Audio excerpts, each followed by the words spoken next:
The Tigers beat Baylor in the Texas Bowl. We take a look back at the film and towards 2025 here on the Hanacast.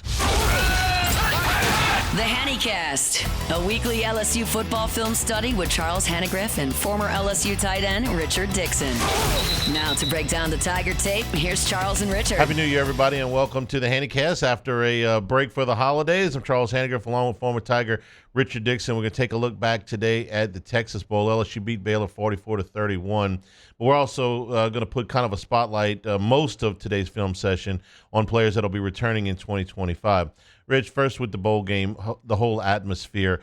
It's about who wants to be there. Yeah. It's about how many guys do you have that are not playing in the bowl game because they're going pro or they're in the transfer portal. We've seen some of these bowl games be ridiculously lopsided, although I got to tell you, in 2024, way more with NIL as the driving motivator. I think in a lot of these cases, we've seen a lot of players not opt out that play in the bowl games. Even a lot of them that are in the transfer portal play in the bowl games before they're transferring out. So we've seen for a few years there, it was like, man, can we get anybody to play in these bowl games? And now it seems like it's kind of veering back in the other direction. It's like they're all playing on a contract year.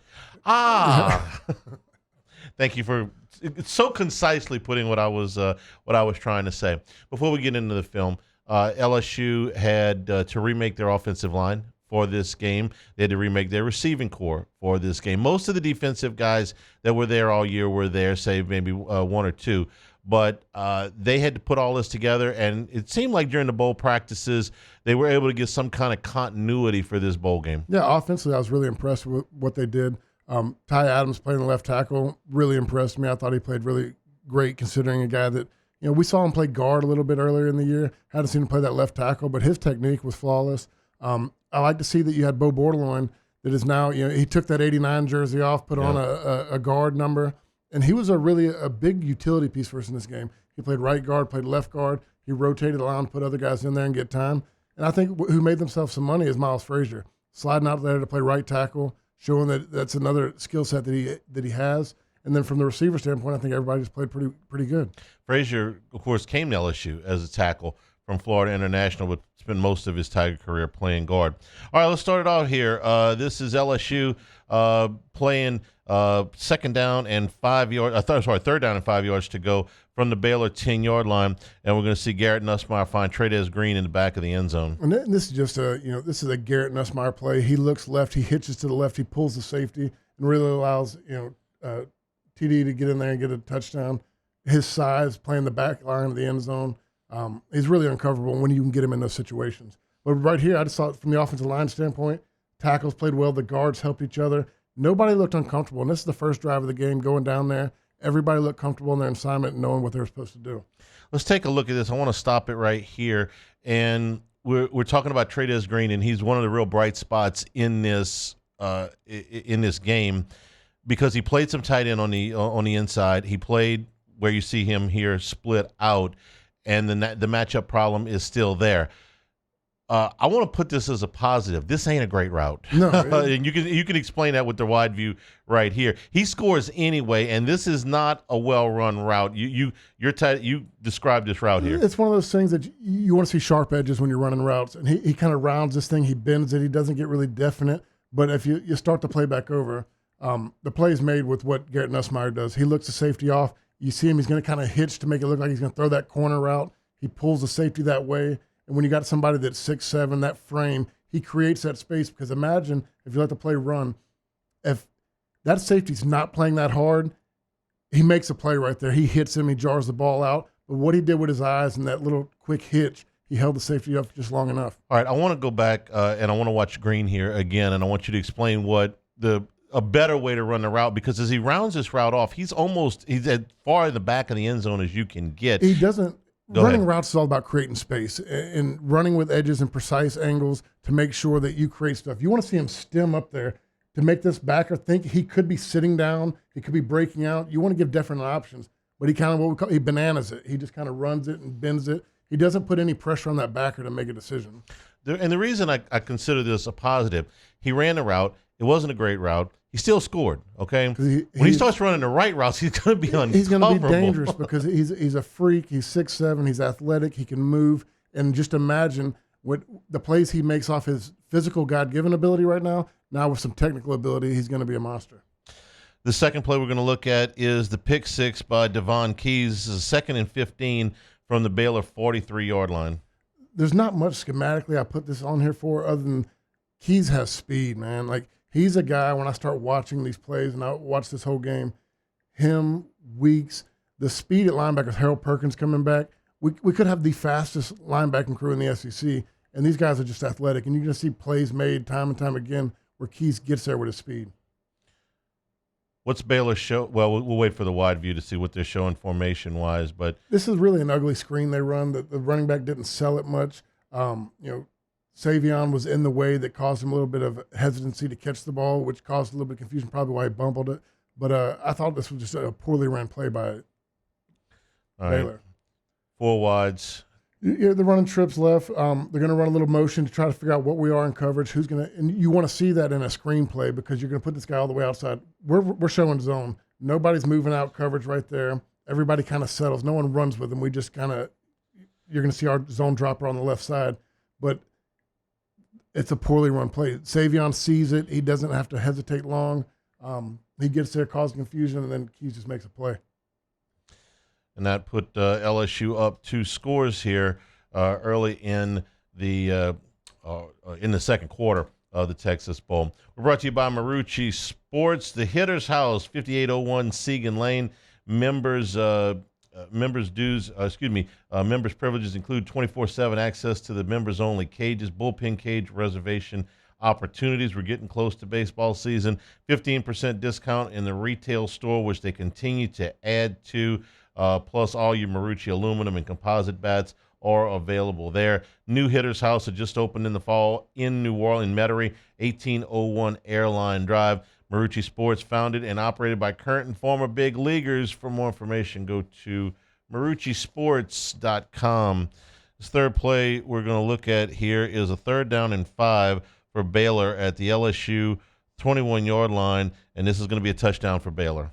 This is one that I really wanted to go back and see just kind of what happened on this, but I give credit to Baylor. They got rid of the ball really quick right here. There was a precisely timed route, great catch, great throw, a pretty solid coverage. Nothing you can do about that. Sometimes players just go out there and make plays. Originally, they ruled this incomplete, but they went back and looked at it and gave him the touchdown. Let's take a look up front here. And it's a good story. The guy who caught it for Baylor was a walk-on, ended up being the leading team receiver. I thought everybody got after it real quick, and I wanted to go back. Why did he have so much time? Why was this an easy throw? It was just timing. He got it out quick. I thought the rush was good. The coverage was pretty good, but sometimes a great throw and a great catch beats it. Robertson's throw to the outside, gets a foot down. Sometimes the other guys make a play. You can't cover a great throw and a great catch. This next play we're going to look at is a 1st and 10 from the LSU 39-yard line. This is a Nussmeier to Aaron Anderson play that goes for 20 yards. Yeah, and if you go ahead and let it run, what I really want to show you is from the wide view in the back. This is about a young offensive line. This is some things that they didn't have. They had some pre-snap keys. They didn't get read. And I remember going back to this play, everybody talked about it was an NFL throw, an NFL catch, a great play by them two. Should have been a touchdown to Chris Hilton down the sideline. But what you see right here is, if you hit pause real quick, with the DN standpoint alignment, where this guy is, and you'll see even better from the wide view, the safety's playing over, cornerbacks press. This is a corner blitz. Everybody should know that, Green should be telling everybody, cowboy, cowboy, cowboy, get ready for the slant. Frazier should be seeing that. This should be communicated all the way down the line, but with these new guys in new different places, this wasn't communicated. You're going to see a really bad step by 65. He doesn't understand that this guy is looping out to the outside to stay placed. He takes a hard step inside, gets beat, and caused Nussmeier to make a great play, although it should have been a touchdown. You're telling me they didn't read this well? No, this was not read at all. Okay. Let's watch it from the close view first. It is a miracle that he got this ball off, and an even bigger miracle that Anderson was able to get a toe down in bounds. That was such a great play that we were talking about then. But, here's what I talk about. Look where the corner is, and when you're on this hash, look how far over the safety's playing. The only reason the safety's over here is because he's covering that guy. This guy, once you know that you got a cowboy blitz due to his alignment, where he's at, everybody's slanting to the next gap. You got to understand that. You understand where these people are covering. Everything, when it looks funny, they're not playing that wide of a gap in the middle of the field just for fun. So understanding where his alignment is, now understand that you're replacing. He's the new edge guy. He's coming inside. He's looping. This got to be communicated down from the receiver to the tight end to the rest of the offensive line. But what happens right here is it's not communicated. You're going to get Paul Mubanga take a hard step down thinking that he's still got this guy covered when he's looping and he just gets out of position. He's a free lane. That safety that's at the 49-yard line, if this was not a corner blitz, where would he be lined up? He's sitting a little bit deeper. Look at him. You're right here. He's sitting at less than 10 yards. He's sitting at 8 yards of the deep safety. You think Nussmeier saw this before the snap? I think Nussmeier did. I don't think anybody else did. Okay. Here's a play from the wide side. So because he gets to look, watch Hilton at the top. Probably the most open he's been all year long. Oh, wow. Now I see it. Yeah. If Nussmeier had been able to set up, well, Hilton got behind him Quick. 2 or 3 other times. He was definitely there here. I think Hilton scores the next play after this, but could have been a little bit earlier. And it's strictly just because communication. He's got, 4 yards, It's the 5 most yards? open I've seen him all year long. He burned this guy, and probably why they come back the next play and run a similar route on the outside, on the opposite side. You see, Joe Sloan's watching. He's watching. Hey, we had him beat on that play. They caught us with a blitz. All right, we'll move over. Nice play by Nussmeier and by Anderson. We're brought to you by Dependable Storage, 8 locations across Louisiana and 1 in Gulfport, Mississippi, with new facilities in Slidell and Youngsville, matching any competitor's pricing at Dependable Storage, convenient online rentals and payments, free use of the moving truck if you've got a new rental move-in, clean, secure, and conveniently located facilities. Check out the website, dependablestorage.com, for locations, pricing, and rentals. Like Skip Bertman says, Dependable Storage, we want your stuff. Okay, the next play we're going to look at is a 1st and 10 at the Baylor 41. This is Nussmeier complete to Chris Hilton for 41 yards and the touchdown. See, you put some of the good stuff in there, too. Yeah, I want to stay positive for the new year. Yeah, all right. 4 wides for LSU here, and Hilton. Now, is it 4 wide? So his touchdowns don't count as touchdowns, and if that's 4 wide, we're not going to go count Trey Green as a tight end. I like where your head's at. Okay. This doesn't look like much more than a simple go route, and he's faster than the guy covering him. Yeah, and it's the play after. And what I want to talk about is this is still offensive line communication. There's slants, guys aren't being communicated. It's another deal where Paul Mubanga slams down, doesn't realize he's got a looper on the outside. And I get what he's doing. He's a young guy that wants to make contact. Let me stop here. So the previous play you pointed out a corner blitz. This is not a blitz. No, but what you're going to see is once you see the stunt, so let it roll a little bit, you're going to see where guys start to pan out. So once they're all slanting this way. Yeah. And you're going to see the blitz coming off the side, which means they're replacing. Once that blitz comes, he's got to know, it's feeling things out, understanding where you're at. You got a hand in one place. He's got help on the inside. So don't be so quick to go outside. Know where your help is, know what your other assignments are, and allows you to put yourself in a better position. Because if you watch, Mubanga's eyes get back really late, and he's almost fortunate the guy runs into him. He doesn't block him on that play. He's still looking out to where he thinks his guy is. Once he saw that end drop, he knows that guy drops for a reason because somebody's coming from the inside. Let's watch this one more time. So the key one is when 43 dropped. So that knows that the guy that lined up in front of him is looping to the tackle. And he's got you understand when people leave, they're being replaced somewhere. All right, LSU gets the touchdown there, and they go up 21-7. The next play we're going to look at is a 3rd and 1 at the Baylor 23-yard line for Baylor, and LSU stuffs this one pretty good. It might be my favorite defensive play of the year. You're going to see the freshman make a hell of a play. Gabriel Relaford blows a guy up. Keys, elite speed, bending on the edge. Bro, McKinley on the inside, stalemate their guys. I mean, this might be one of the best run plays in a short yardage stoppage. And you mentioned it's all the young players. It's all freshmen, and that's why I got excited about it. Just for the first time, let it run, and everybody just watch Relaford. 19 freshmen coming in. They're going to be a kick-out block, and he lays the wood. I mean, I get excited about defensive end. The pop on that. I mean, I played defense my whole life until I got to college. That's what you love to do, blow up a pulling guard, pulling tackle, anybody trying to loop around and knock you out, and you lay the wood to them. Watch Bro. Bro stalemates this guy, pushed him back. Like, he's in the backfield. This is a dominant defensive line play. I want to go back and look at it from the closer view one more time again here, so we can take a look at. I was watching Relaford the last time. Let's watch Bro. He shoves him in the backfield, gets his legs rolled up on because he didn't get any of the. And this is Keys flying off the other side, right? Yeah, it's Keys coming off the edge. McKinley, he doesn't blow anybody up, but he holds point, still knocks him back. And the speed from Keys, you'll really see from the wide view. He bends. I'm excited to watch the plays he's going to make going forward next year because he's got a different speed that I don't even think we've seen from any of the other guys. 42. He times this well too. The timing, the cut, the get flat. I mean, and then of course it all looks beautiful because what Relaford and what Bro did on the front side. All right, so nice play there by the LSU defenders. This next play is a 3rd and goal at the Baylor 1, and Garrett Nussmeier is going to find Trey Green for the touchdown here. Every tight end has scored a touchdown on this play. It is a tight end play. It's a tight end delay. You would put this in here. Yeah, that's good play. though. I like that. I scored a touchdown on it against South Carolina, but really, I thought sadly it was a poor run fake right there.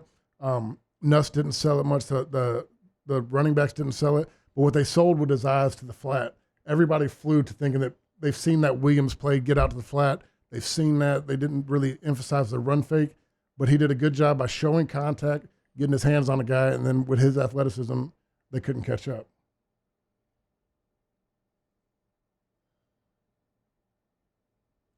He does move well for somebody 6'7".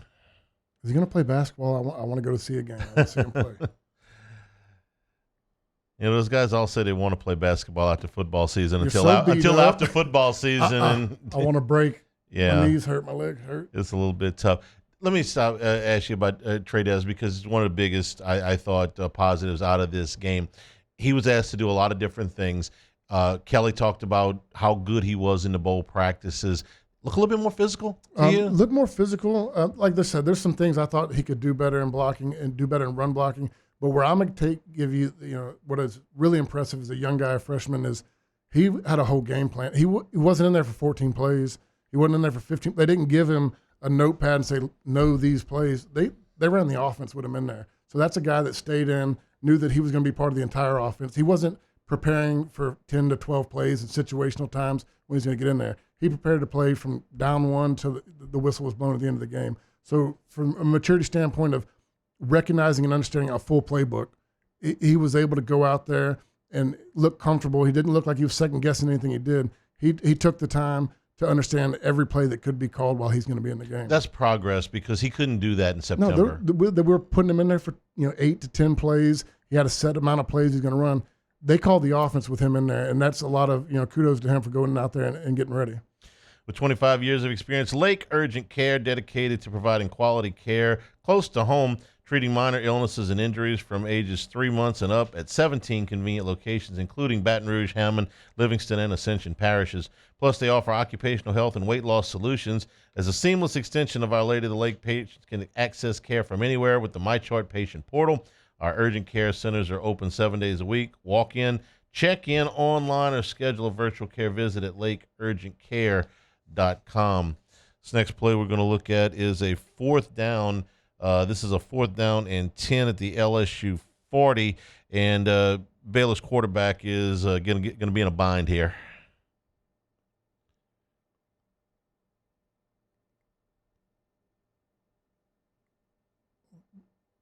I like that we're playing press man coverage. This is old school LSU. Woodland ran with him. Coverage was really good right here. We put our guys out there, went and played man as man cover 2 press, and those guys locked them up. And then you had just our guys staying with it. We had the speed between Keys and Weeks. It was almost like it looks like Weeks is playing a spy technique. He's getting back there, just making sure he doesn't rush. But then Keys' ability to get back and Weeks to get back. I get excited thinking about those 2 guys and the athleticism and speed we're going to have going forward next year. All right, let's watch the coverage now from the wide view. So Woodland's running with him. I mean, this is man coverage all the way. We're playing man press. You see everybody's uptight on them. They're not worried about it. And there's nowhere to go with the football. That's old school LSU football. I mean, when LSU's defense were the great, you played cover 2 press. Man. Well, some of those guys that we just showed right there coming back, and they are bringing in some help in that secondary. I promise you, some of them are already here.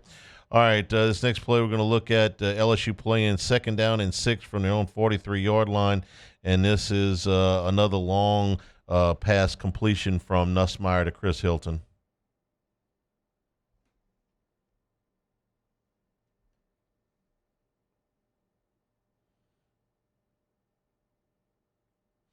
Or not. No, Excuse me. I got the wrong play here. You almost threw me off for a minute. I was like, wait, you want to see green block? I put this in there to watch it block. Hang on. All right, I'm off on my chart here because I'm playing I'm playing the Chris Hilton play. This is okay. This was not on my chart. I'm just going to watch because I don't know what's coming here. So this is just a run block we're going to get here. You're going to see Green come off the end. They're going to double team up to there. He makes a good effort. Okay. He gets up on him. You know, what we talked about is a willing blocker. He's a guy that's going to go out there and he's going to lower his hat. Better technique. He's going to get better at this. But if you hit, I might show it from the wide view. It's probably a little easier to see. Right there, you got 71-14 going end of backer. The play where this gets messed up is Bo Borderline doesn't really get off on that one. There's a double team between the center and the guard. So I'll wait till he gets back in there. This is just a combo block. If you hit pause, you're going from tackle to tight end are working in to backer. Now you're going to have these two are working tackle to backside. So if they get the seal off, for some reason or another, Bo gets hung up on that tackle, can't get off of it, and allows the backside backer to flow and make the play. But that's where our run game. All right, so that's kind of a good news, bad news. Seeing Green there is terrific. Okay, yeah, that's something else he wouldn't have done in September. And I'll give it to Bo and them. They knew the play, but I can't imagine going from right to left to right. I can. Tight ends do it every play. We're so athletic. But guard play, going from right guard to left guard, getting your right techniques, your right feet, and the hands inside is tough. And that's when you can see where Bo just kind of got stuck on him. Would you say that the biggest problem, we're talking about LSU's offensive line problems, it was an inability to get to the second level? We've shown so many plays like this, that inability to get to the second level and one more block. One more block there. How many times have we said it? That's the story of our run game this year. Is you get it blocked on the front side, but nobody gets the backside cutoffs, and you can't get seams unless you cut off the backside. I think Chester did a little bit better in this game getting off, but he struggled at times getting off his block onto the next guy and just doing those combination blocks where you were getting to the next level and creating those big plays. All right, I think I'm back on track now. This is a first down and 10 from the 36-yard line of the Tigers, and this is going to be a long completion from Robertson to Kelton Jackson. You're back on track. Okay, you just wanted to take Chris Hilton's other touchdown out of there. Okay, got it. Always slanting stuff towards the tight ends. Okay, here we go. This was going to go carried down inside the 2, I believe. And this is just, the timing gets a little bit weird for me because you played that press man early on and guys look good a few plays before. This is one where we sink off, we play a little bit lax on the defense, give them cushion, and then we get beat on a double move. Check the protection on the short view here. Yeah, I would say that was probably about the only disappointing thing for me in this game is getting after the quarterback and rushing. And I think we did a little bit better. They sent Weeks on that. They sent Witt on that play. He didn't get there. They did a good job picking it up. Tell me, all right, this is straight man coverage.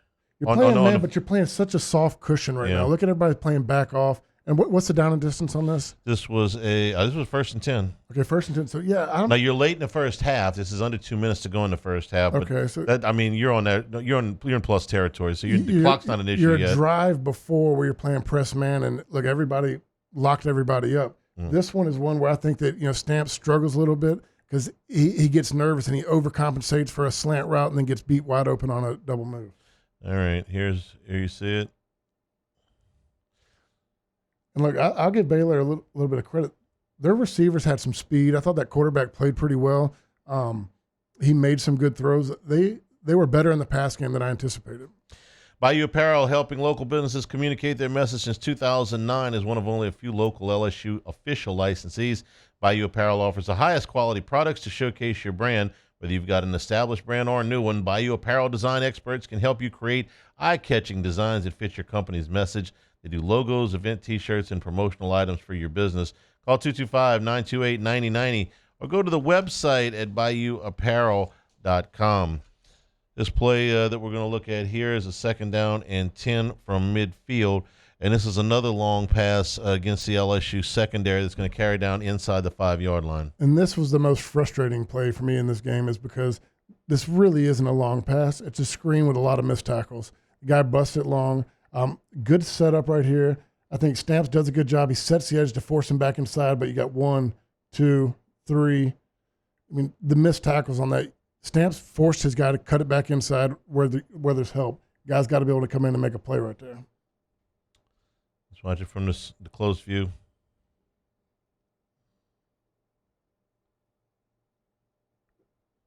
And see, Keys almost got home on that one. I will say 46, I think his name's Singleton, another young linebacker. Yeah. Dude can run. He's the guy that caught up to Xavier Thomas on the kickoff return, high-fiving him at the end.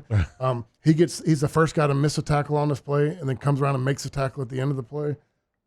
You got a lot of athletic young guys out there. Who was supposed to have him? I think it was probably Singleton. If you see the communication, He gets off right there. He's pointing. He didn't come with the backer in the backfield, but I'll give him a hell of an effort to miss a tackle and come 30 yards down the field and make a tackle. Yep. Okay, that carried down inside the 5-yard line. Okay, next play. This is a 3rd down and 12. This is late stages of the 3rd quarter. This is a pass that's intercepted that Nussmeier threw to Gorman Rudolph. Yeah, and I asked for this play to be on here because I wanted to see what he was seeing, and I can't tell you. This is one that's just he missed it. He knows he's got a zone dropper right there. He knows what was going on. For some reason or another, he got locked into running one route. It's right in his face. You'll see it on this back view. He's staring it down so bad that I'm not sure what happened on that one, because you got Anderson running down the middle of the field, no one covering him. He sees the backer drop. I don't know what got in his vision, because he's looking that way. He's seeing it. It's just one of those plays that's the bad side of us that we're hoping that he just gets better and better each year. I remember kind of gasping at that because he was playing so well at that point. He's in such a rhythm and watch his head. He's looking that way the whole time. I can't see what made him go there, how he didn't see it, other than he was just locked in on running that. Even if that guy that intercepted the ball wasn't there, Thomas was covered. Yeah. Or then run it back. If you're not covered, he loves Anderson. Watch it. Who's covering Anderson right here? Nobody. Oh my goodness. Okay, I'm over here looking left. You're looking in the center of the field, and Anderson could have run for forever. So yeah. I guess I went the two back-to-back plays that frustrated me the most in the game. Well, that'll that happens. Okay, this is what the summertime work is for. We're talking about a game where Nussmeier probably LSU snapped the ball 65 times, 70 times. One bad play. Yeah, one or two bad. That 5th year, the whole summer, the whole spring, everything's about eliminate those 1 or 2 bad plays. Talked to a lot of people this weekend, and they're talking about it's year 2 with Nuss. Everybody talking about year 2 with Burrow, year 2 with Daniels, and he's going to have a lot of expectations and hype going into year 2. If you remember back where Burrow was kind of slotted going into year 2, he was thought of as having had a good 2018, but he wasn't Joe Burrow yet. He was thought of probably as a 3rd-day draft pick, was an afterthought for the Heisman, and of course won the Heisman, became the first pick in the draft. After the 2022 season, which for LSU was a very good one because they made the SEC championship game, Jaden Daniels, when he came back, was thought of probably as a late-day 2 pick, but was not mentioned with the Heisman. No. It was not, maybe a little bit higher than Burrow was, but not in won the Heisman, 2nd pick in the draft. Nussmeier's stock right now is higher than Burrow's or Daniels' was going into their 5th season. Yeah, even with Daniels' 2nd year coming back after Florida State, we sat in here and talked about, I was like, where's the progression? I mean, he didn't necessarily light it up in that Florida State game either, but he got better each week. We're brought to you by Dana Brown, the law offices of O.C. Brown. For all your legal needs, you can trust them. The family-owned law firm. Dana's carried on his father O.C.'s legacy. We've used them for a number of things over the years, whether you've been in a car accident or some other legal needs that you have. The law offices of O.C. Brown should be your first and only call. Truly your law firm for a lifetime, and the first consultation is always free. Call them at 225-343-1111. 225-343-1111. On the web, it's OC Brown, OSSIEBrown.com. Right down the street from the law office of OC Brown. Town Square Pizza. Downtown for lunch. In a hurry, get in, get out with delicious homemade pizza made the way you want it. The hot, delicious square pizza delivered in a timely manner and very generous portions. You're probably going to be able to bring some home after lunch. Get a Town Square Pizza, downtown Baton Rouge. One more play here. This is one of the better running plays of the night for LSU. A 3rd and 9 from the Baylor 32-yard line. This is late in the third quarter, and Caden Durham gets loose for 19 yards here. This is what gets me excited about this, is outside of all the blocking and anything, it's the football IQ of Caden Durham and the feel he has for the game. And you're not going to be able to see it really great from here, but just that pressing the hole, understanding where he's going, understanding where his leverage is, and you'll see it really good from the wide view. He presses that hole so late, is so patient to stay in it, to where those guys fly down and then to know to bounce it outside. I mean, that's just a football IQ right there. That right there, to squeeze it so tight and know where he's got Xavier coming in to block, the other guy's going to squeeze in and to bounce it outside with his speed. It's just a great run and a football savvy move by him. Take a look at the wide view here. I mean, the squeeze is what makes this play, and the defenders full sell on it. They come flying down. He holds it in there, and then bouncing it outside. It's just a true running back, understanding how to use the field to gain leverage. Most of what we've shown you here is from players that are returning. This roster is going to look very, very different next year, but a lot of these guys you saw make plays in the Texas Bowl are going to be back next year. Richard, we got 2 more podcasts for football before we make the transition to baseball. So here's what we're going to show you. Next week, we're going to have film on the remainder of the portal class. What we know, we did before Christmas. We did, I think, the first 8, and we'll do the rest of the players when we get back next week, and then we'll do kind of a setup for spring where we have in a couple of weeks we should have most of what the roster is going to look like for spring and for fall. I'm excited about what I've seen so far. I think Nussmeier coming back is a huge catalyst with what they've been able to do in a transfer portal. And I did this in the pregame show before the bowl game, but when you break down this roster and you look at it for what they've got coming back next year, I can see a preseason, certainly top 10 team, maybe a top 5 team. And again, a lot of times these rankings are predicated, and they mean nothing. I get it, okay? But they're predicated on how much you've got returning and whether your quarterback is coming back or not. And the number of fifth-year quarterbacks that are coming back in the Southeastern Conference, it's a pretty limited number. It's Nussmeier and probably Diego Pavia, who's in year whatever. I've lost track. But the rest of, Carson Beck is going pro. Jalen Milroe is going pro. You're seeing got some young guys. So Jackson Dart is going. Yeah. You'll have Nico. You'll have DJ Lagway. Marcel Reed. The changing quarterbacks at Oklahoma and Auburn. Taylon Green at Arkansas we think is really good. But I think Nussmeier will be a preseason All-SEC quarterback. And I think when you look at what LSU has coming back, and they did a pretty good job there. I mean, you get a guy like Harold Perkins back who maybe we didn't expect to come back. Plus the recruiting class, plus the transfer portal class, plus what everybody else is dealing with right now. We'll do that podcast in a couple of weeks with what the roster looks like. But I got to tell you, when I sat down and really dove into it, it's like, you look at this, it looks pretty good. You know what killed me is watching what a healthy Chris Hilton did. I mean, that's a big part of it. We wanted that all year long. That made such a big difference. And you saw why he was talked about every week is when are we getting him back? Because that's a skill set that you just can't bring to the table. I mean, there's very few guys that can do that on the football field.